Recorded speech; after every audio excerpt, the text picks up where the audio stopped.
nanu nayoka te o nayoka te o nanu esala mateo uta ebandelo ya bible nanu na balingami bana nzambe bisika nyonso bino bokoki komonana nakanisi mwa eteni oyo ezalaki eteni oyo tolingaki nanu koprepare bino pona koya na kati na culte na biso oyo spécial tozosala na mokolo na eyenga. Alors lingaki kozala malamu avant tokoka kokota katikati na etonga tokoka koyebisa bino ba mesure biso tozwi. Donc c'est vrai que distanciation il faut to respecter yango. Beaucoup tabakiti to tie yango na ba disposition moko ya sika. Donc il faut bandimi bazala séparer les uns les autres na distance yo moins 1 mètre. Si manango tolobi na yo oya na ndako na nzambe na kashi ne na yo. Otie liboso olati yango. Et puis avant okota na kati na ndako na nzambe okoleka na ba robinet tokamati tobimisi ba robinet moko na liboso ya église osokoli maboko na savon simanango avant okota bakozwa yo température ali koloba boy ndeko nanga soki température na yo eza ya komata eliko banini bakotia yo na pembeni bakosenga na yo ozonga na ndako. Donc elingo banini c'est pour ton bien koya kosangana na bandeko mosusu te pona koya koluka kokontamine bango te. Donc osokoli maboko na yo olati kashne na yo avant kota mbala moko bazwi yo température na thermoflash soki température na yo ezali 36 degrés point 5 wana yo koti. Et puis topekisi bopesa na bambota maboko. Donc mbote ezali signe okoka kotia okitika elongi na yo moninga komona ke yo opesi mbote. Alors pona ba culte na biso tokozala nde na 2 cultes. Ndeko soki yo moni olongwe ndako na yo na 9h eza na tina te oya po yo c'est mieux ozela olonga ta mususu ndako na yo na ba 10h30 po ya kokota na deuxième culte kobanda na 11h. Donc elingi koloba nini batu oyo bakokota na premier culte ezobanda 8h ekozala batu oyo bakoya avant batu oyo bakoya kozwa ba place na bango avant. Okuta biso totie bakiti bakite ozala na kati bakite ozala na libanda nyonso tuwana na respect et espacement. Je crois que bino ba oyo bobanaki koloba ndeni babare bandi avant église zongi sima. Maintenant vous comprenez que pona kozongi sabato na kati na église ezala ko senga penza préparation moko osakana te. Donc vendredi nde bandeko oyo bakoya ko sa nini ko pulvériser na kati na église bakolekana bakoya na biloko na bango wana ya kocha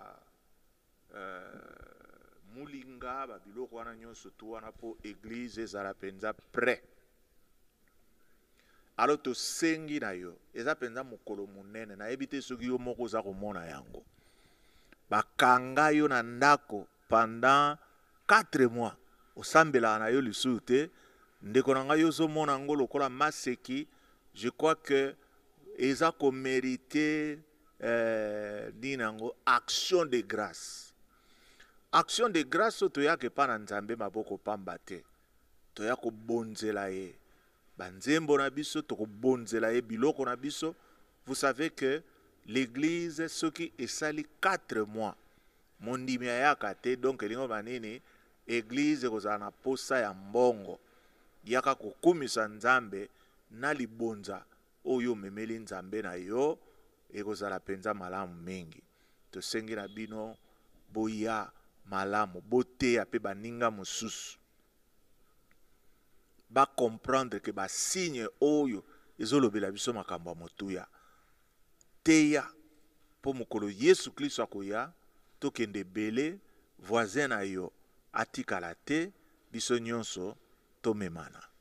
Alors lata penza malamu ezali mokolo oyo tokoya pona kokumisa Nzambe na biso. Nzambe asali ke ebele ya bato bakufi me biso totikali kaka na bomoi. Naza na kondima penza ke yo oyo otosaka makambo tosalaki na Pâques, yo oyo oliaka elambo na yo na ndako na yo. Donc elingi koloba nini ozwaki eloko moko katikati na nzoto na yo etelemelaki molimo na kufa oyo banaki kotambola na mokili oyo mpona komema bato. Tika Nzambe nanga apambola bino na oyo nyonso bino bokosala mpona ye na lolengo oyo kose prepare mpona koya kosanzola ye. Tika Nzambe nanga apambola bino mingi na kombo na Yesu Kristo. Amen.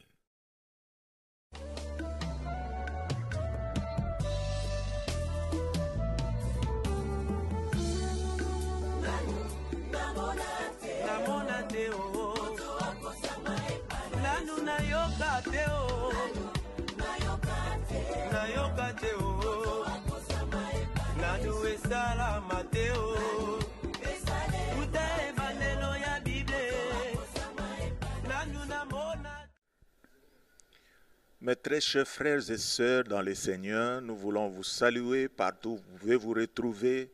Nous voulons vous saluer dans le nom merveilleux de notre Seigneur Jésus-Christ et nous croyons que vous êtes encore très nombreux à nous suivre. Merci pour votre présence et nous croyons que vous serez encore une fois bénis par la parole que vous allez entendre. La semaine passée, disons le dimanche passé, nous avons parlé sur la méchanceté. Je vous ai montré comment est-ce que la méchanceté est en train de s'accroître dans ce monde dans lequel nous vivons ces derniers temps. Les gens sont devenus trop méchants. Nous rencontrons les méchants dans les rues. Nous les rencontrons dans nos écoles. Nous les rencontrons dans nos foyers. Nous les rencontrons un peu partout. Alors si nous avons voulu vous parler sur la méchanceté, c'est puisque nous avons voulu que le peuple de Dieu comprenne que dans le monde actuel, si nous voulons bien marcher avec le Seigneur, nous devons savoir comment marcher. Nous devons marcher avec circonspection. Nous devons marcher avec prudence, puisque nous sommes entourés par beaucoup de gens qui ne manifestent pas l'amour envers nous. Alors nous avons vu comment ces gens agissent. C'est-à-dire, même si nous ne leur avons pas fait du mal, ce sont des gens qui sont jaloux, ce sont des gens qui peuvent s'en prendre à nous à n'importe quel moment pour n'importe quoi. Alors aujourd'hui, nous allons poursuivre encore cet enseignement. Nous allons cette fois-ci vous parler sur quelques exemples que nous tirons de la Bible, des gens qui étaient méchants. Et comme ça peut nous donner un esprit de discernement pour que nous puissions détecter ces esprits qui vivent avec nous.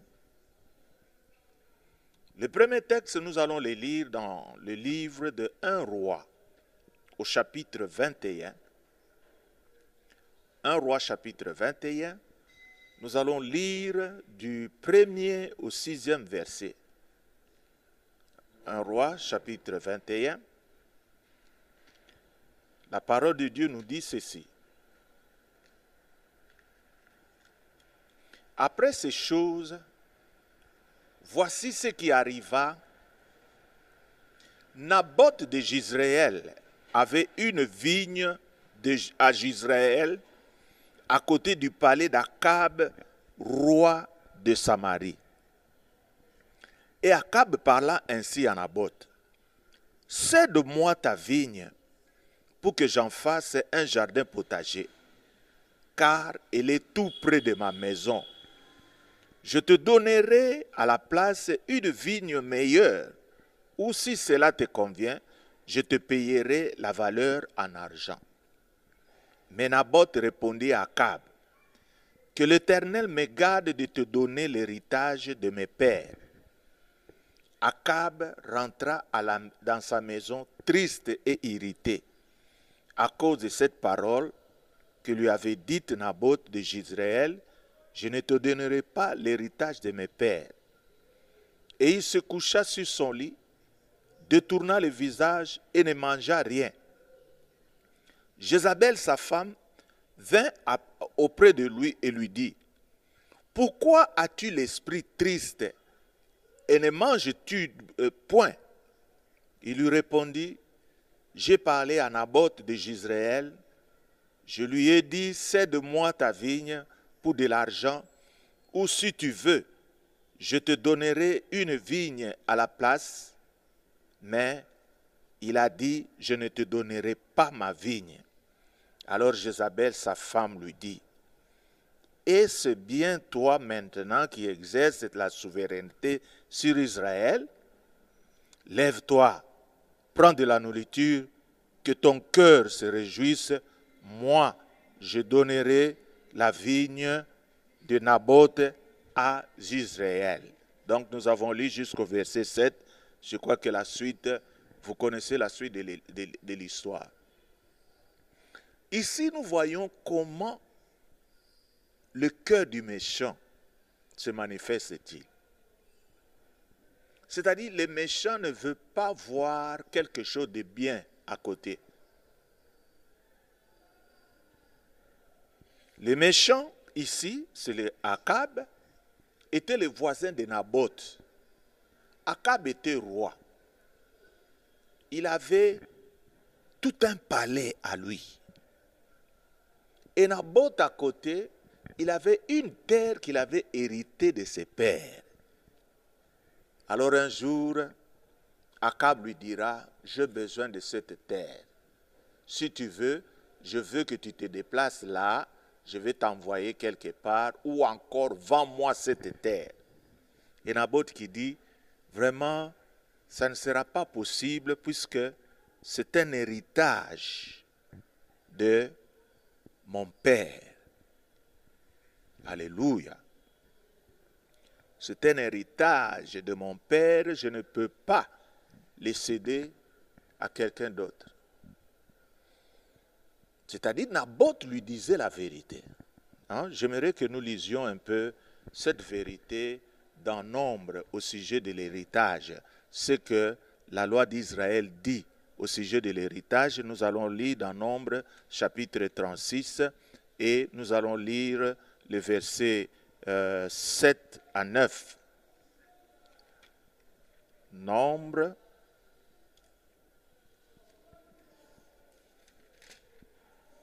Et vous allez voir que le méchant, lui, lorsqu'il veut quelque chose, il veut toujours l'avoir. 36, le verset 7 nous dit ceci. Aucun héritage parmi les enfants d'Israël ne passera d'une tribu à une autre, mais les enfants d'Israël s'attacheront chacun à l'héritage de la tribu de ses pères. Le verset 8. Et toute fille possédant un héritage dans les tribus des enfants d'Israël se mariera à quelqu'un d'une famille de la tribu de son père, afin que les enfants d'Israël possèdent chacun l'héritage de leur père. Aucun héritage ne passera d'une tribu à une autre, mais les tribus des enfants d'Israël s'attacheront chacune à son héritage. C'est ça la loi qui disait que chacun doit s'accrocher à son héritage. Et maintenant, voyez-moi ce roi qui veut prendre l'héritage de l'autre, bien que la loi défendait que l'héritage puisse passer d'une tribu à une autre. Il était dans l'insomnie. Il ne pouvait pas dormir, puisque à cause de cette réponse, de cette vérité qu'on lui a dit. il n'a pas voulu manger, puisqu'il voulait coûte que coûte avoir l'héritage de son voisin. Alors maintenant, quand sa femme Jézabel va arriver, il va trouver cet homme-là en jeûne. Il lui dit, mais comment toi tu ne manges pas? Et Akab dira à sa femme, cette femme qui est encore plus méchante que lui, que voilà, j'ai trouvé Naboth, je lui ai parlé de la terre là, qu'il a, mais Naboth n'a pas voulu me céder cette terre. Et sa femme qui lui dit, mais ça c'est ridicule. Mais entre toi et Naboth, qui est le roi? Hein, tu veux créer des problèmes là où il n'y en a pas, mais c'est toi le roi. Tu peux prendre cette terre comme tu veux. Et vous savez dans la suite, Naboth qui craignait Dieu, ces gens, qu'est-ce qu'ils ont fait? Ils sont allés chercher un groupe de gens, ils ont colporté de mauvaises nouvelles contre lui et la sentence est tombée qu'il fallait tuer Naboth. On a tué Naboth et Akab s'est emparé de l'héritage de Naboth. Vous voyez? Je vais vous dire quelque chose de très très important. La politique du voisinage. Nous devons faire très attention lorsque nous habitons à côté de certaines personnes. Si nous ne connaissons pas ces personnes, si nous ne savons pas détecter qui ils sont, c'est-à-dire nous devons toujours être prudents, ne pas vouloir nous ouvrir, ne pas vouloir toujours parler de nos projets à ces gens-là. Sinon, ça peut créer beaucoup de problèmes. Un voisin qui était là, bien qu'il y a un temple, bien qu'il y a des biens, mais il enviait ce que l'autre avait. C'est comme la plupart d'entre nous. Je peux donner un exemple banal là. Vous louez dans une parcelle où il y a 5 locataires par exemple. Votre voisin n'a pas préparé. Et toi, le Seigneur t'a béni avec 3 kilos de viande, de quoi? Tu as amené cette viande à la maison et voilà, ta femme commence à cuire cette viande. Et qu'est-ce qu'il va faire? Qu'est-ce qui va se passer? L'odeur de la sauce va atteindre la maison du voisin. Et quel sera le comportement du voisin? Pendant que chez lui, on n'a pas préparé. Est-ce qu'il aura un bon cœur envers toi? Non. Alors, en ce moment-là, tu dois faire très attention. Il faut retenir tes enfants. Leur dire, non, restez à la maison, il ne faut pas aller jouer devant cette parcelle, sinon vous allez me créer des problèmes. On peut te faire du mal à cause de cette viande-là que tu as préparée. On peut te faire du mal à cause de ton pain coupé que tu as dans ton sachet et te voilà en train de passer dans la rue et vous allez rencontrer certains méchants qui vont te dire, mais qu'est-ce qu'il croit? Il est trop vantard. Moi, je suis vantard avec mon pain coupé dans mon sachet. C'est le monde d'aujourd'hui dans lequel nous vivons. Mes frères et sœurs, faites très très attention avec les gens qui nous côtoient. Les gens qui nous côtoient, ils veulent toujours vouloir nous faire du mal. Alors si vous êtes en train de juger les gens par rapport à l'aspect de leur visage, par rapport au sourire qu'ils sont en train d'afficher sur leur visage, eh bien vous êtes en train de faire erreur.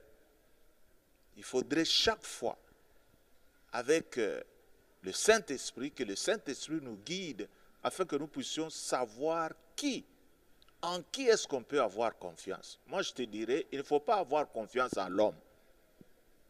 Ayez confiance d'abord en Dieu, par le Saint-Esprit qui va t'introduire vers les hommes qui sont bons. Nous devons faire très très attention. Devant les méchants, nous devons savoir que nous devons prendre toutes leurs menaces au sérieux. Alléluia. Lorsque quelqu'un te dit, attends, je vais te montrer. Mon frère, prends ce message au sérieux. Les autres diront, ah, l'ongakuna, azo blague na yo, zelo omona. Prenez ce message au sérieux. C'est ce que Élie, le prophète Élie, vous voyez ce que Akab a fait. C'est-à-dire, même pendant la période d'Élie, Élie savait que Akab c'était un mauvais. C'est-à-dire, à chaque moment qu'il devait affronter Akab, connaissant qu'il était un homme mauvais, alors Élie se préparait toujours dans la prière. Aujourd'hui, les enfants de Dieu ne veulent pas prier. Je vous assure que nous devons toujours prier pour notre entourage, puisque cet entourage peut nous créer, nous chercher beaucoup de problèmes. Je peux vous parler d'un phénomène que peut-être que vous ne comprenez pas. Ici, à Kinshasa, nous avons toujours l'habitude de voir une boutique en feu. Et tout le monde, boutique Zika. Il y en a qui ramassent du sable pour essayer d'éteindre le feu, mais le feu ne s'éteint pas. Et vous allez voir le service de quoi? Comment vous appelez ces services de... Les pompiers qui vont arriver, et souvent les pompiers ne viennent que pour constater les dégâts complets. Et ce qui est bizarre, c'est quoi? Vous allez voir un magasin qui brûle complètement, alors que les deux magasins voisins n'ont pas trouvé du feu. Et on se pose la question pour savoir comment est-ce que ce feu a-t-il commencé. Il y en a qui vont dire, peut-être c'est la SNEL. Mais au quartier, on dit, il n'y a pas eu de courant. Oh, peut-être qu'il y avait un enfant qui avait joué avec une bougie. Non, les magasins étaient fermés 2 jours durant. Alors ça, je vais vous dire que ce feu provient de quoi? Des méchants. Ce sont eux qui envoient ces feux. Tu es là en train de bien vendre tes histoires. Ton magasin est en train de bien se comporter. Tu as toujours de l'argent. Tu es en train de t'élever. Mais les gens qui sont autour de toi ne veulent pas ça. Et pour arrêter à cela, les méchants vont t'envoyer un feu diabolique. Et c'est ce feu-là qui va tout consumer, qui va brûler même le bois des sardines, qui va brûler même l'argent qui était là, et tu vas sortir sans un likuta. Alors c'est vraiment malheureux. Connaissant cela en tant qu'un enfant de Dieu, toi qui as toujours été un commerçant, tu es en train de vendre du Thompson, tu es en train de faire ça, comme tu connais ça, tu dois toujours dans tes prières prier pour anéantir les œuvres de tous ces gens-là qui veulent te faire du mal. Tu dois lier ces feux que tes voisins peuvent projeter contre toi. Tu te dis que le feu diabolique, je l'arrête au nom de Jésus-Christ. Il y a beaucoup de gens qui s'étonnent. Tu dois comprendre, tu viens d'acheter une voiture toute neuve et tu démarres comme ça. Parfois même tu n'es pas dans cette voiture, tu es allé acheter quelque chose là, mais quand tu reviens, tu vois ta voiture en feu. D'où est venu ce feu? C'est un feu diabolique. Les gens de ce monde, tellement qu'ils sont mauvais, ils ne veulent pas voir des gens s'élever. Ils ne veulent pas voir que les gens puissent avoir beaucoup d'argent. C'est pourquoi je vais te donner un conseil gratuit. Si le Seigneur te bénit et que tu as la possibilité d'acheter une parcelle, Si tu vivais dans un quartier où les gens n'avaient pas suffisamment d'argent, et maintenant lorsque tu as de l'argent, il faut que tu quittes le quartier pour aller t'installer dans les quartiers des gens qui sont devenus comme toi. Il ne faut pas dire, bon, je vais acheter cette parcelle dans cette partie du quartier et je vais élever un bâtiment de 4 niveaux. Tu vas te chercher des problèmes. Puisque les gens qui nous entourent ne vont pas digérer cela. Pourquoi? C'est puisque ce monde est rempli de méchants. Et d'ailleurs, c'est pourquoi la Bible nous dit, si nous pouvons lire dans Éphésiens chapitre 6, vous allez entendre ce que la Bible nous dit. Au verset 12, on nous dit, « Car nous n'avons pas à lutter contre la chair et le sang. » C'est-à-dire, la Bible elle-même nous montre que la vie est un combat. La vie, comme nous sommes entourés par beaucoup d'ennemis, c'est pourquoi nous devons lutter contre la chair et le sang. Pas seulement contre la chair et le sang, mais contre les dominations, les autorités, contre le prince de ce monde des ténèbres, contre les esprits méchants dans les lieux célestes. Voilà la terre sur laquelle nous nous trouvons, entourés par de toutes sortes d'ennemis, des ennemis physiques, des ennemis dans le monde physique, des ennemis dans le monde spirituel. Alors on nous dit, c'est pourquoi prenez toutes les armes de Dieu afin de pouvoir résister dans le mauvais jour et tenir ferme après avoir tout surmonté. C'est-à-dire, nous serons toujours combattus. Toi, mon frère qui est intelligent à l'école, je sais que dans ta classe, tu seras toujours combattu. C'est pourquoi je vais te donner un conseil. Ne sois pas vantard. Il y en a lorsqu'ils ont le maximum de points, ils disent des choses. D'ailleurs, aux examens, c'est moi qui serai toujours le premier. Ce sont des paroles que les autres ne vont pas digérer. Alors, sois simple, sois renfermé. Ne sois pas quelqu'un qui veut se faire voir. Tenez donc ferme. Ça, ce sont des conseils qu'on nous donne pour que nous puissions tenir ferme dans ces combats. Ayez à vos reins la vérité pour ceinture. Revêtez la cuirasse de la justice. Ici, on nous parle que nous devons être dans la vérité. Nous devons sortir de mensonges. Ce n'est pas bien pour qu'un enfant de Dieu soit un menteur. Le mensonge, c'est l'histoire de quoi? Du diable. C'est le diable qui est le père de tous les menteurs. C'est pourquoi ici on nous dit que nous devons avoir la vérité, c'est cela notre ceinture. Allez demander aux jeunes garçons s'ils peuvent porter un pantalon sans ceinture. Je crois qu'aujourd'hui nous le voyons autour de nous, c'est un garçon qui porte leur pantalon sans ceinture. Et qu'est-ce que nous remarquons? Nous remarquons tous les sous-vêtements sautés dehors.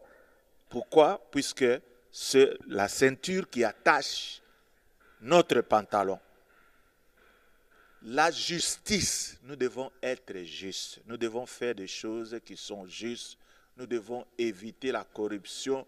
Nous devons ne pas vouloir dire les mensonges. Nous devons être justes. Et puis, nous devons mettre des chaussures à nos pieds. Ces chaussures, c'est les ailes de l'évangile. C'est-à-dire, lorsque nous prêchons l'évangile, nous avons des chaussures à nos pieds. Et prenez par-dessus tout cela, le bouclier de la foi. Nous devons toujours marcher dans la foi pour que nous puissions éteindre les traits enflammés de l'ennemi. Et notre casque, c'est-à-dire le message du salut, et nous devons avoir l'épée de l'esprit qui est la parole de Dieu. Nous devons toujours lire la parole de Dieu chaque fois. Alors mes frères et sœurs, ici on nous montre que nous sommes dans un grand combat. Un enfant de Dieu doit être un soldat puisqu'il est entouré par une si grande nombre de méchants qui cherchent partout à t'attaquer, à te détruire. Lorsque tu t'engages dans quelque chose de sérieux, il faut toujours prier. Tu dois savoir qu'à côté de toi, il y a des gens qui ne veulent pas que tu puisses être un bon frère. Je vais vous donner quelques exemples. Un frère, quand je dis un frère, c'est un frère en Christ. C'est-à-dire, il était sorti, et à côté de lui, il y avait un vieil homme là qui l'a appelé, « Oh, mon frère, Yaka ». Il est venu et cet homme l'a serré la main. Et quand il a serré la main, le frère a senti dans sa main des choses bizarres monter. Souvent, les enfants de Dieu, quand vous remarquez quelque chose de bizarre, je crois qu'il est temps que vous puissiez intercéder. Il s'est dit, ah, mais il ne fait rien puisqu'il a cru que ce sont des choses qui arrivent comme ça. Hein? Mais alors, en principe, s'il était un enfant de Dieu qui connaît les œuvres de la puissance de méchants, il allait se souvenir du verset qui nous dit dans 2 Thessaloniciens, au chapitre 1er, le verset 6, hein, qui nous dit, « Car il est de la justice de Dieu de rendre l'affliction à ceux qui nous affligent. » C'est-à-dire, c'est papa, avec ses pouvoirs-là, bizarres, maléfiques, il a voulu introduire quelque chose de mystique dans ses corps. Et qu'est-ce que ce frère-là devait faire? Il allait remettre cette affliction à la personne qui le lui avait envoyée. Ce n'est pas mauvais de dire, je réclame que ce qui se manifeste maintenant dans mon bras puisse retourner à l'expéditeur. Et je crois que la personne qui a fait ça sentira quelque chose lui revenir et prochainement, il ne pourra plus venir t'attaquer. Alors mes frères et sœurs, nous devons savoir que l'enfant de Dieu doit toujours combattre la méchanceté. Les gens qui sont méchants, nous devons les combattre. Hein? Et je vous assure que si vous ne le savez pas, la méchanceté se trouve même dans l'Église. Lorsque nous lisons dans 2 Thessaloniciens chapitre 3, du 1er au 3e verset, on nous dit, « Au reste, frères, priez pour nous, afin que la parole du Seigneur se répande et soit glorifiée comme elle l'est chez vous, et afin que nous soyons délivrés des hommes méchants et pervers, car tous n'ont pas la foi. Le Seigneur est fidèle, il vous affermira et il vous préservera des malins. » Ici, on est en train d'encourager les Thessaloniciens de prier pour les serviteurs de Dieu. Hein? Prier pourquoi?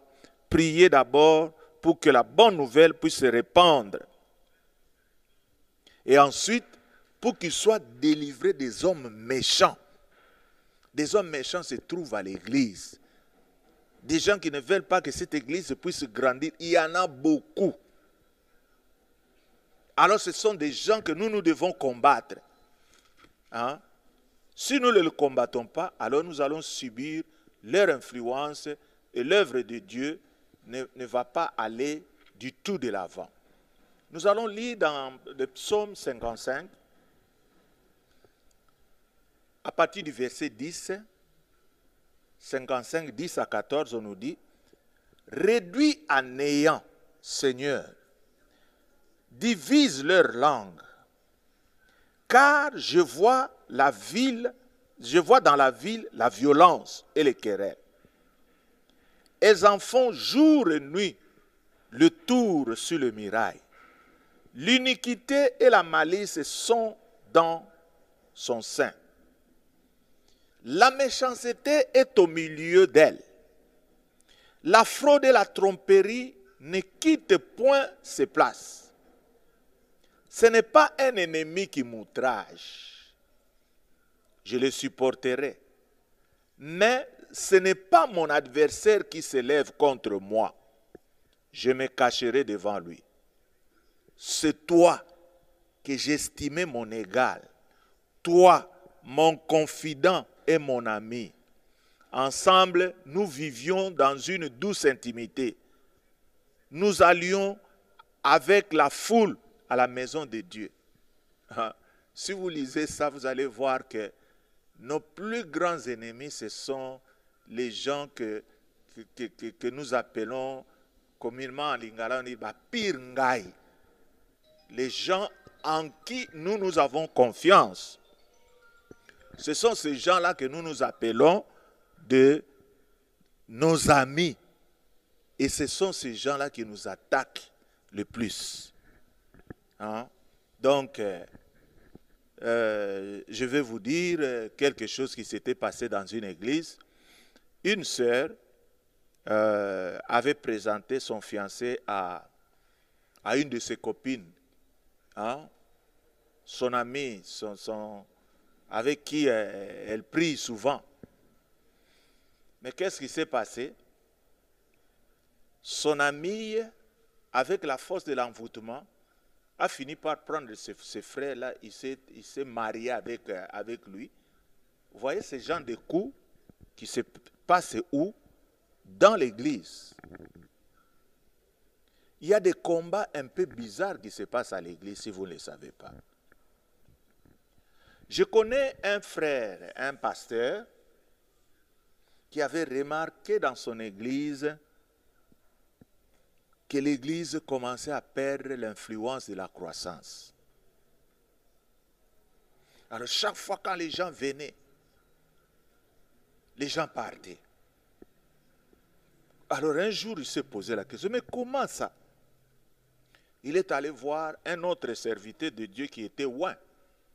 Il lui a dit, mais moi je ne comprends pas, regarde notre église est devenue sèche, les gens viennent, les gens repartent, tout ça je ne comprends pas. Et pendant que cet homme de Dieu priait, il a vu un grand serpent. Alors il lui a dit qu'il y a la puissance d'un serpent. C'est cette puissance-là qui est en train de chasser le membre de l'église pour qu'il ne soit pas ici. Alors, cet homme de Dieu lui a dit, alors mon frère, il faut beaucoup prier. Alors maintenant, le pasteur s'est remis dans la prière. Et pendant qu'il priait, il a vu encore ce gros serpent en train de le poursuivre. Et en fin de compte, on a découvert à l'église que ce serpent-là qui chassait les membres de l'église, c'était une diaconesse que lui-même, le pasteur, avait placée là-bas. Alors maintenant, on a maintenant commencé à faire des prières. Et qu'est-ce qui s'est passé? Quand on a fait ces prières, cette sœur-là est morte et automatiquement, qu'est-ce qu'on a remarqué? La vie à l'église a recommencé.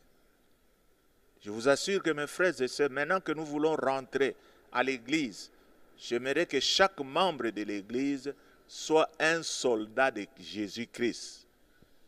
Nous devons faire très attention puisque les méchants, les ennemis qui nous combattent, il ne faut pas croire que c'est seulement le monde qui nous combatte, mais notre combat, il y a aussi les gens qui sont de l'église qui peuvent aussi nous combattre.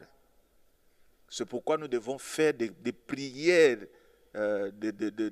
comme ce qu'on nous recommande dans Psaume 55, verset 16. On nous dit que la mort les surprenne et qu'ils descendent vivants au séjour de mort. Car la méchanceté et dans leur demeure au milieu d'eux. C'est-à-dire les méchants n'ont pas droit à vivre avec nous. Ils doivent sortir de l'Église pour continuer leurs œuvres de la méchanceté. Si la méchanceté est à l'Église, cela veut dire que la méchanceté est aussi dans le monde politique. Lorsque nous regardons l'actualité politique, nous voyons qu'il y a une haine excessive des politiciens. Celui-ci qui a la haine de l'autre, celui-ci, il n'y a pas d'amour. Je crois que c'est un monde où il y a beaucoup de méchants. Certains, lorsque nous les entendons parler à la télévision, nous sentons que même dans leurs paroles, ce sont des gens qui manifestent de la haine. C'est pourquoi je te dis, mon frère, nous avons un grand devoir d'aller prêcher ces gens. Ces gens ont besoin d'avoir Jésus-Christ dans leur vie, afin qu'ils puissent transformer leur intérieur. C'est-à-dire le problème de la République démocratique du Congo, c'est un problème interne. Moi, il y a des moments lorsque je lis certains articles dans le Facebook, le WhatsApp, je remarque que le diable est en train de détruire le cœur des gens. Certains commentaires, lorsque les gens sont en train de commenter sur un ami, vous allez voir que vraiment le monde, au lieu de se transformer, au lieu que le cœur de l'homme puisse changer, le cœur de l'homme est en train de se transformer de mal en mal. Alors, nous devons beaucoup prier pour nos amis, nous devons beaucoup prier pour nos voisins, nous devons chasser cet esprit de méchanceté et nous devons apprendre à vouloir vivre avec cet esprit pour que nous puissions vraiment réussir. Je vais encore vous donner un exemple. Il y avait un frère là qui priait dans une église, mais qu'on avait surpris devant une église en train de ramasser les sables qui étaient devant cette église-là. Et lorsqu'on l'a arrêté, on lui a demandé, mais frère, qu'est-ce que tu es en train de vivre, de faire ici? Nous te voyons avec de la terre dans des sachets, qu'est-ce qu'il y a? Et ce frère-là a dit que je fais ça, j'étais en train de ramasser ces sables, c'est puisque je voulais que nous puissions anéantir la croissance de cette église afin que tous les membres puissent venir dans nos églises. Je vous assure que beaucoup de pasteurs sont dans un monde où ils utilisent la puissance satanique. Et lorsque vous n'avez pas la vie de prière, ils peuvent venir faire certaines choses bizarres. Il y avait aussi un pasteur qui, lorsque vous l'invitez dans une église pour prêcher, ce pasteur était là en train de manger des arachides. Vous le voyez, avant qu'il ne prêche, il a des arachides dans sa bouche. Quand il mange ces arachides, lorsqu'il vous donne la parole de Dieu, cela veut dire que quand il va partir, vous verrez un grand nombre de ceux-là qui étaient dans l'église vont le suivre là où il était. Alors c'est vraiment des choses qui se passent dans le monde d'aujourd'hui. Il faut que nous prions chaque fois pour l'argent. Nous prions pour les progrès dans l'église, puisqu'il y a beaucoup de gens qui ne veulent pas, qui ne supportent pas que certaines églises puissent croître plus que les leurs. Alors, je vous assure qu'il y a des Simon les magiciens. Vous connaissez les Simon les magiciens de la Bible. Il y en a beaucoup à l'église. Nous devons beaucoup prier pour eux. Je voudrais demander aux serviteurs de Dieu de vouloir à chaque instant, lorsque vous voulez élever quelqu'un, vous voulez donner une position à quelqu'un, il faut que le Saint-Esprit te dise absolument c'est qui que vous voulez mettre là-bas. C'est-à-dire, lorsque vous choisissez les gens, vous les mettez et vous serez vraiment étonné de voir que c'est ça, vous étiez en train de mettre vos propres ennemis. Alors mes frères et sœurs, nous devons à chaque instant, nous les parents, prier pour nos enfants. Les méchants sont partout.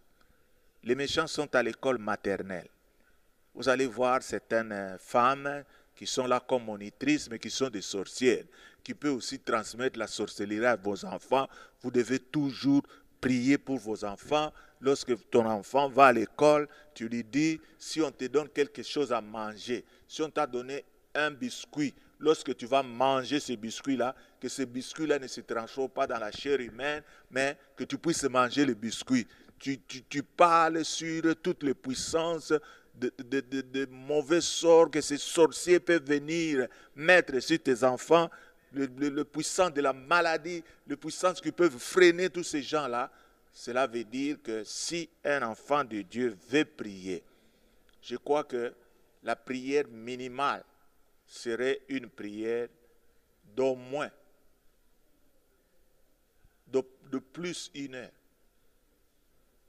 Puisque si tu ajoutes tout ceci, pour te protéger, je t'assure que tu auras beaucoup de choses à dire devant le Seigneur. Et voilà ce que j'avais encore une fois à vous dire. Hein. Maintenant, lorsque nous allons rentrer, que nous soyons vraiment des gens qui sont engagés à l'armée de Jésus-Christ. Les gens qui sont prêts à lutter pour que nous puissions remporter des victoires dans nos vies. Car il y a des gens autour de nous qui ne veulent pas que nous puissions exceller, que nous puissions aller de l'avant. Il y en a même qui veulent que nous puissions mourir. Hein, c'est-à-dire, toi, tu dois toujours prier pour l'esprit de mort que tes ennemis cherchent à mettre sur ton passage. Voilà, en quelques mots, ce que j'avais à vous dire. Vraiment que le Seigneur vous bénisse. Nous avons maintenant quelques conseils que nous allons vous donner. Soyez bénis. Au nom de Jésus-Christ, nous avons ainsi prié. Amen.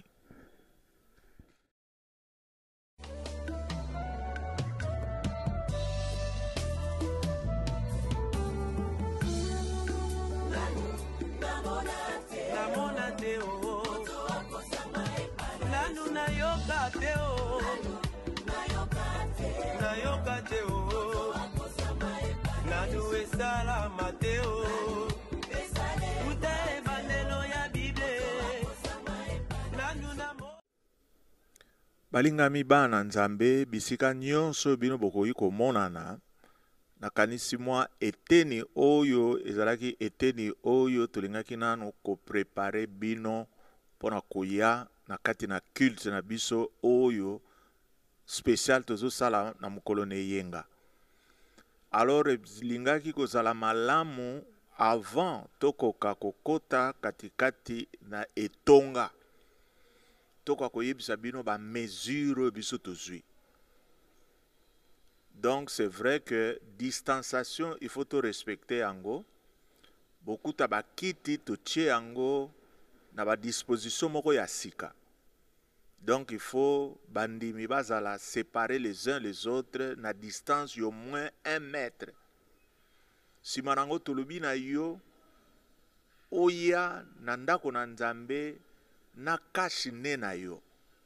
Otie liboso olati yango et puis avant okota na kati na ndako na nzambe okoleka na ba robinet tokamati tobimisi ba robinet moko na liboso ya église osokoli maboko na savon simanango avant okota bakozwa yo température.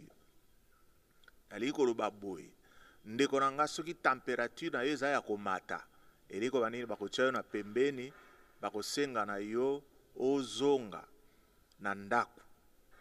Donc eliko banini c'est pour ton bien koya kosangana na bandeko mosusu te mpona koya koluka kokontamine bango te. Donc osokoli maboko na yo olati kashne na yo avant kota mbala moko bazwi yo température na thermoflash soki température na yo ezali 36 degrés 0.5 wana yo koti. Et puis topekisi bopesa na bambota maboko Donc mbote ezali signe okoyika kotia okitika elongi na yo moninga komona ke yo opesi mbote. Alors pona ba culte na biso tokozala nde na 2 cultes. Ndeko soki yo moni olongwe ndako na yo na 9h eza na tina te oya po yo c'est mieux ozela olonga ta mosusu ndako na yo na ba 10h30 po ya kokota na 2e culte kobanda na 11h. Donc elingi koloba nini batu oyo bakokota na premier culte ezobanda 8h ekozala batu oyo bakoya avant, batu oyo bakoya kozwa ba place na bango avant. Okuta biso totie bakiti ozala na kati, bakiti ozala na libanda, nyonso tu wana na respect et espacement. Je crois que bino ba oyo bobanaki koloba ndeni babare bandi avant église ezongi sima. Maintenant vous comprenez que pona kozongi sabato na kati na église ezala ko senga penza préparation moko osakana te. Donc vendredi nde bandeko oyo bakoya ko sa nini ko pulvériser na kati na église bakolekana bakoya na biloko na bango wana ya kocha mulinga ba biloko wana nyonso tu wana po église ezala penza prêt. Alors to sengi na yo eza penza mokolo munene na ebite soki yo moko za komona yango bakanga yo na ndako pendant 4 mois osambela na yo lisusu te ndeko na ngai yo zomona ngo lokola maseki. Je crois que eza ko mériter dinango action de grâce. Action de grâce toya ke pa na nzambe maboko pamba te toya ko bonzela ye banzembo na biso toko bonzela ye biloko na biso. Vous savez que l'église soki esali 4 mois mondimi ayaka te, donc elingo banini église ekozala na posa ya mbongo yaka kokumisa nzambe na libonza oyo memeli nzambe na yo ekozala penza malamu mingi. Tosengi na bino boya malamu boteya pe baninga mosusu ba comprendre que ba signe oyo ezolobela biso makambo ya motuya teya po mokolo Yesu Kristo akoya tokende bele voisin na yo atikala te biso nyonso tomemana. Alors lata penza malamu ezali mokolo oyo tokoya pora kokumisa nzambe na biso. Nzambo asali ke ebele ya bato bakufi me biso totikali kaka na bomoi. Nazana kondima penza ke yo oyo otosaka makambo tosalaki na Pâques, yo oyo oliaka elambo na yo na ndako na yo. Donc elingi koloba nini ozwaki eloko moko katikati na nzoto na yo etelemelaki molimo na kufa oyo banaki kotambola na mokili oyo mpona komema bato. Tika nzambe nanga apambola bino na oyo nyonso bino bokosala mpona ye na lolengo oyo kose prepare mpona koya kosanzola ye. Tika nzambe nanga apambola bino mingi na kombo na Yesu Kristo. Amen.